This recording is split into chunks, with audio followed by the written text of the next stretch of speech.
Development corporation కు కూటమి సర్కార్ కొత్త ఊపునిస్తోంది. సినీ, టీవీ, నాటకరంగ అభివృద్ధికి కీలక నిర్ణయాలు తీసుకుంటోంది. ఏపీని దక్షిణ భారత సినీ కేంద్రంగా తీర్చిదిద్దే దిశగా అడుగులు వేస్తోంది. 2 ఏళ్లుగా ఖాళీగా ఉన్న చలనచిత్ర, టెలివిజన్, నాటకరంగ అభివృద్ధి సంస్థకు కొత్త పాలక మండలిని నియమిస్తూ ప్రభుత్వం ఉత్తర్వులు జారీ చేసింది. సినీ పరిశ్రమకు చెందిన ప్రముఖులకు కీలక స్థానాలు కల్పించడం ఇప్పుడు ఇండస్ట్రీలో చర్చనీయాంశమైంది.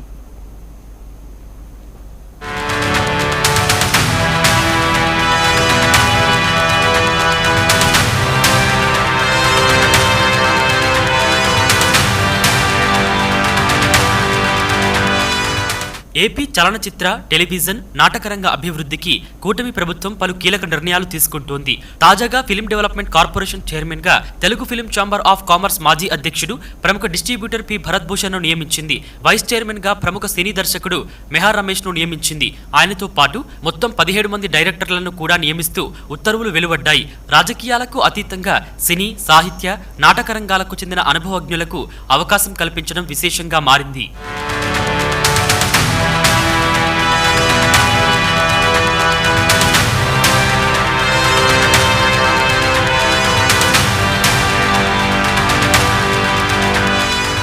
కొత్తగా నియమితులైన డైరెక్టర్ల జాబితాలో ప్రముఖులు ఎస్వి కృష్ణారెడ్డి, వి సముద్రులకు స్థానం దక్కింది. నటుల విభాగం నుంచి శివాజీ, ఝాన్సీ ఎంపికయ్యారు. నిర్మాతలు చదలవాడ శ్రీనివాసరావు, కూచిభొట్ల వివేకానందులకు కూడా అవకాశం లభించింది. ప్రముఖ సినీ రచయిత బుర్రా సాయి మాధవ్కు డైరెక్టర్ పదవి ఇవ్వడం సినీ వర్గాల్లో ఆసక్తి రేపుతోంది.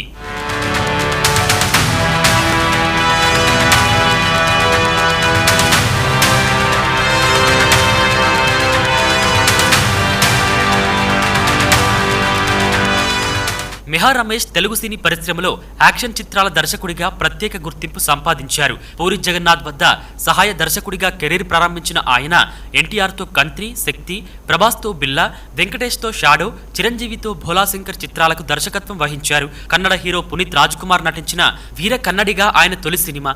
డైలాగ్ రైటర్ గా తెలుగు సినిమా పరిశ్రమలో ప్రత్యేక ముద్ర వేసుకున్న బుర్రా సాయి మాధవ్ కు కూడా బోర్డులో స్థానం దక్కింది. కృష్ణం వందే జగద్గురం సినిమాతో సినీ రంగంలోకి వచ్చిన సాయి మాధవ్ బుర్రా గౌతమిపుత్ర శాతకర్ణి, ఖైదీ నెంబర్ 150, సైరా నరసింహారెడ్డి, కల్కి 2898 ఏడి వంటి భారీ చిత్రాలకు శక్తివంతమైన సంభాషణలు అందించారు. నటుడు శివాజీ నియామకం కూడా రాజకీయ, సినీ వర్గాల్లో చర్చకు దారితీసింది. తెలుగుదేశం పార్టీకి సానుభూతిపరుడుగా గుర్తింపు పొందిన శివాజీ అమరావతి ఉద్యమంలో చురుగ్గా పాల్గొన్నారు. రైతుల పక్షాన పలు నిరసన కార్యక్రమాల్లో పాల్గొని వార్తల్లో నిలిచారు. ఇక రచయిత, రిటైర్డ్ అధ్యాపకులు doctor Kandimalla Sambasivarao, senior journalist K Umamaheswararao, Mir, SD Satyanarayana, Raj Venkateswara యాదవ్లకు డైరెక్టర్లుగా అవకాశం లభించింది.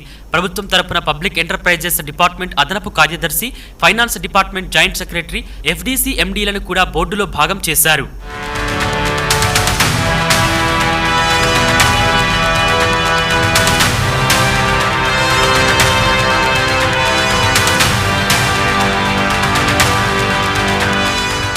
సినీ, టెలివిజన్, నాటక రంగాలకు చెందిన అనుభవజ్ఞులను ఒకే వేదికపైకి తీసుకురావడం ద్వారా ఏపీ ప్రభుత్వం సినీ రంగ అభివృద్ధిపై ప్రత్యేక దృష్టి పెట్టినట్లు స్పష్టమవుతోంది. విశాఖపట్నం, తిరుపతి, అమరావతి ప్రాంతాల్లో ఫిల్మ్ స్టూడియోలు, షూటింగ్ హబ్లు, పోస్ట్ ప్రొడక్షన్ సదుపాయాల అభివృద్ధికి ఈ బోర్డు కీలకంగా మారే అవకాశం కనిపిస్తోంది. సినిమా రంగాన్ని పరిశ్రమ స్థాయిలో అభివృద్ధి చేయాలన్న లక్ష్యంతో ప్రభుత్వం తీసుకున్న ఈ నిర్ణయం ఎంతవరకు ఫలిస్తుంది? కొత్త బోర్డు ఏపీని నిజంగా సినిమా హబ్గా మార్చగలదా అన్నది ఇప్పుడు ఆసక్తికరంగా మారింది.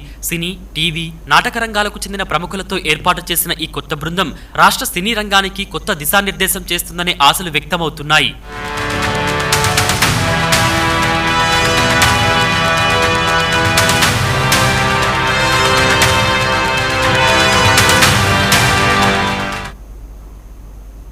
హైదరాబాద్